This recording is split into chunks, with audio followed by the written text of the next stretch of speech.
what are your memories from being drafted, that draft day? What do you remember? It was pain and pleasure at the same time. It was a dream come true. And I was up for defensive player of the year in college. I was slated to go very high in the draft. Matter of fact, the guy that they took before me and Rod Gardner, I had just shut down to 0 catches in a bowl game, and they took it before me. So I knew, whatever was happening, it was happening for the right reason. And the right reason was I was meant to be in the DMV. And however that happened. So I just remember being there with my mom and my grandmama, and I remember saying, ice gonna float to the top. And if you look at my draft class when I came out, even though they drafted Rod higher than me, I had a better career. So it was just one of those things where you had to go through things to actually show who you really are. And I think that was the best thing that happened to me because it humbled me from the door, made me work a lot harder. And it was part of the process. And I believe in the process. I love the process. But how difficult was it? Because you're a confident guy. So we know that, you're probably looking at yourself as a first round pick to not go when you feel like you should, while it all worked out well at the time, were you pissed off? Were you throwing stuff? Were you? No, I was beyond pissed. You know what I'm saying? Because I felt like I did all the work. You know what I'm saying? And Devontae Smith is finna go through a little of that himself because like him, I was 175 pounds. All right. But like I told him, when I went to the combine, you call my injury report out. I have none. I never missed a game. All right. I never missed a game in high school, never missed a game in college. Yeah, I'm 175 pounds, but unlike this dude that's 220, I never missed games. All right. So I couldn't wrap my head around everything. But then I said, okay, no matter what happened, all I need is a chance. All right. That's all I need.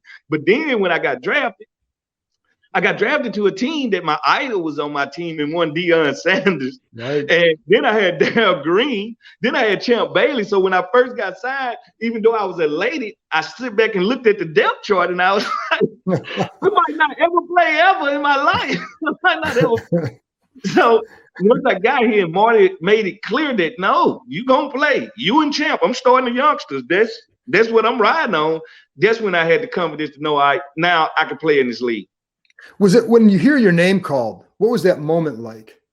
What happened? What happens at that moment? It's euphoric, and that's why I think I call draft day the trail of tears because these tears are a mixture of pain, a mixture of happiness, a mixture of struggle, a mixture of everything. You wake up dreaming of. I tell people all the time, you wake up dreaming about this 20 years before it happened.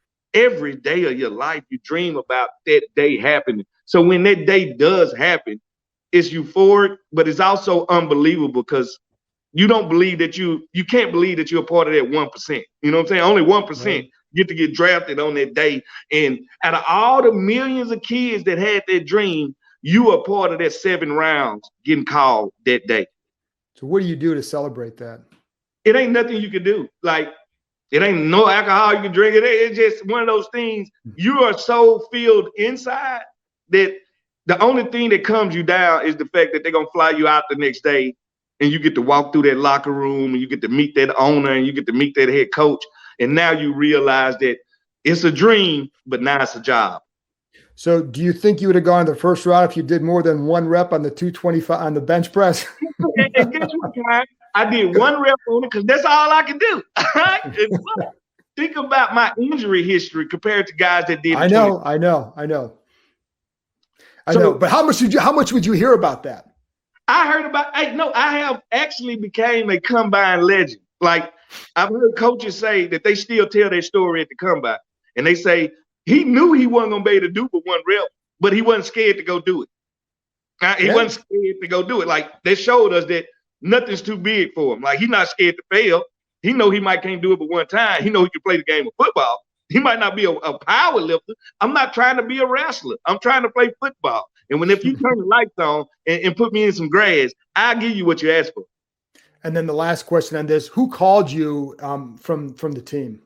The first person I spoke with was Marty Schottenheimer.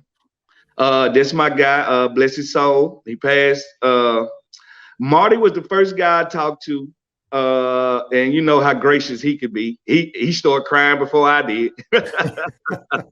And then I talked to Dan. And then I talked to Dan, and Dan congratulated me.